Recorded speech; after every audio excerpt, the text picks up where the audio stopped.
Good afternoon everyone. Welcome to my channel, and today I am going to be talking about ADHD in children, Attention Deficit Hyperactivity Disorder, or in layman's terms what we call as hyperactivity. Now the first and foremost point that I want to make is that there is a difference between active children and hyperactive children. Now activity in a child is linked to learning. Since the day a child is born, he or she starts learning immediately. They use different tools as play. Okay, for example, they use sand, they play with paper, water, whatever they can lay their hands upon. They do not even need toys to play with, isn't it? Because all this is a part and parcel of learning in their lives. Now, the question arises then, how do I identify my child having hyperactivity? Unfortunately, what happens is, unless and until formal learning starts, when the child is already 6 or 7 years old, parents are and teachers even are not aware about the hyperactivity present in the child since childhood. Now, when the child is younger than 5 years old, he has small accidents many a times he might fall, or many a times he might injure himself, and many a times he might be disruptive, and many a times he must be in his pre-nursery classes he must be disturbing the class or pushing other children or hurting himself. Now all these signs and symptoms may be a sign that the child does have hyperactivity, but because it is generally in our Indian society what we think as these things to be normal. He's a child, ignore him, he is going to do all these activities, let him do it. Now to an extent, yes, this is a part of his life and learning, but we need to have a radar and we need to trust our instincts when it comes to younger children. We need to observe whether a child is having too many accidents, and by too many accidents is that the child is prone to falling and hurting himself or herself very badly. Getting stitches, getting fractures regularly, and all these things we need to be aware about. These things are symptoms of hyperactivity. Second is total lack of attentiveness. A total inattentiveness in home or at school during pre-nursery. Now children generally love to listen to stories, they love to listen to music, or at any point of day during the school hours or at home, they have a time when they really sit.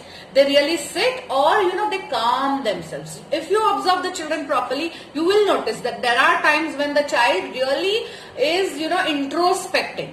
Now you need to identify whether this is happening with your child or not.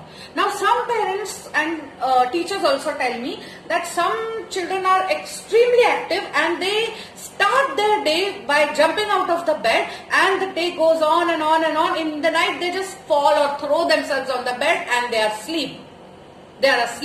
And it's like they are totally out of this world, and they are really sleeping very soundly, and they do not move till the next morning. Now this is a warning bell. Okay, this is a warning bell that if your child is not able to sit even for a few minutes during the day, between the age groups 0 and 5, like now I am not saying exactly 0, from 3 to 5 more importantly, then you need to be aware that there is some issue underlying. Now while handling such younger children, like children who are below 5 years old, what we can do is we can start off by making a strict routine for them. Yes, children are very routine oriented, they love routines, and please make it a point to include activities such as sitting down activities. For example, give them lots of crayons, give them lots of paper, let them scribble, let them explore the different colors, the different textures that the papers and the crayons give to us. Then give them activities like clay. Now clay you do not need to buy in the market. Okay, you can make it at home by using dough, and you can make colorful clay by using food colors. Now children enjoy loving playing with clay, making different shapes out of it. They really have a good time playing with clay. One more thing is getting them to do a little bit of deep breathing, yoga, pranayam, all these things, not more than 3 to 5 minutes. It's enough. So this initial hyperactivity can be controlled in such a way. Now real issues arise when the child enters proper school, like when they are 6 or 7 years old, when they are expected to start learning the formal method. Okay, reading and writing. Now in schools what happens is, when the children enter this age group, when they are 7 or 8 years old, teachers come to the counselors in schools and they say that this child is unable to write anything. The child is unable to read anything. The child is totally inattentive in class, and it becomes a really big issue for the teacher to handle such a child. Now the parents at home need to be realistic. And in Indian families generally we say that okay, doesn't matter, the child is very active, doesn't matter, some children are like that. But what needs to be done is, if the child is unable to keep up with other children in their reading activities or writing activities, then you need to understand that there might be a small roadblock in their development.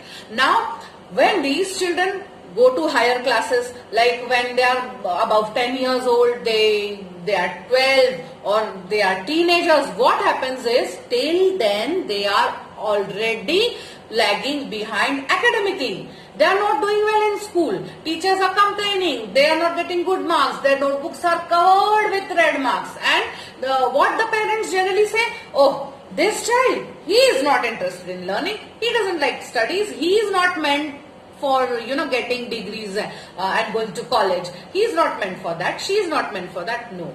Sorry. This is a myth, friends. All children want to learn. What they are learning is important. For example, if a child is not doing well academically, but still he is learning, he is assimilating whatever is going around about him. He is able to handle all the electronic devices. He is very comfortable with mobiles, with laptops, with tablets and everything. Then why are you saying that he is not learning or he doesn't want to learn? Believe me, each and every child wants appreciation from the teachers, from the parents, in academic issues and non-academic issues also. But what happens is, because of his undetected hyperactivity during childhood, it is a difficult thing for the child to concentrate in his studies.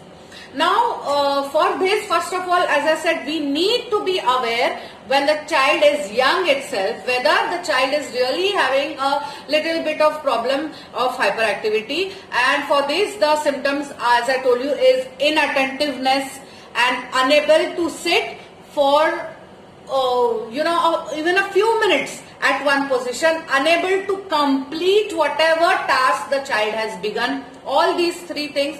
Fourth is unable to take rest during the day. I'm not saying sleeping, but even sitting down, calming down thing is not happening with the child. All these are pointers when the parents need to be aware that the child needs counseling, the child needs help, because he might be a hyperactive child. Now what happens is, when these children grow up and they go to higher classes, there is a negative link between hyperactivity and learning, because learning doesn't happen unless and until the child can concentrate. So when such an older child comes to us for counseling, then it becomes difficult for us also to explain it to the parents and find out a way to help the child. But don't worry, it is handleable. If your child is an older child, even if your child is an older child, you have to understand the underlying problem that he might be having. Why is the child having difficulty in learning? Is it hyperactivity or is it some other issue? You need to consult a counselor, my friends, for this. And for this, you can consult to me. My email address, as you know, is kanchan.chandravanshi@gmail.com. And you can, of course, subscribe to my channel and keep watching whatever videos I am showing. But hyperactivity needs to be taken seriously, because it might lead to, antisocial behavior on the part of the child when he reaches adolescence. For example, hyperactivity can convert itself into addiction, and not only substance abuse but also electronic gadgets abuse. Now, one very funny, it's not really funny actually, but one very peculiar complaint that I have heard from parents about hyperactive children is that they say, okay, ma'am, you are saying that he is hyperactive and he is restless and he is unattentive and he cannot concentrate. But when we give him or her a mobile phone or a tablet or a laptop, he can go on and on and on, or she can be on the internet, or he or she can play games for hours. How is it so? Then how come you are saying that our child is hyperactive? Now, my friends, you have to be aware that all these electronic devices, they provide continuously changing stimulus patterns. Like they stimulate the brain of the child. Continuously they are changing. If you observe a child playing a game, he is continuously pressing keys. He is continuously moving his eyes. His brain is continuously working. So he is not still. He is not concentrating. That is not concentration. It's just the opposite of concentration. When does concentration happen? When a person or a child sits, he or she reads, or he or she assimilates, listens. That is concentration. So if your child is really plopping himself or herself on the couch in front of the TV or other electronic devices for hours, that does not mean that the child is concentrating. Now, after giving such a heavy talk about hyperactivity, please do not be scared. Let us again once go through the symptoms of hyperactivity and let us come to the solutions. First is inattentiveness. Second is disturbed behavior, disruptive behavior, unable to concentrate in studies or academic things, unable to even conduct any craft or art activities for more than a few minutes, and self-harm, harming others. All these pointers are for hyperactivity symptoms. But there is a solution. There is a solution for every problem in counseling. And I insist that if you really feel that your child is going through all these things, please try and identify these problems as soon as possible. The younger the child, the better it is for the teachers and the counselors to handle them. Once you have identified that yes, unfortunately my child is a little hyperactive, then what should you do? You should contact counselors. And if you need my personal help, I have already given you my email ID. I am very keen to help you. You can write comments on my channel. You can subscribe to my channel, and I am available 24/7 to help you with hyperactivity in children and other also issues I am going to discuss up for women and for children. So for today, it is adieu. Goodbye, friends. Let us meet again, and thank you for listening so patiently to me. Thank you so much.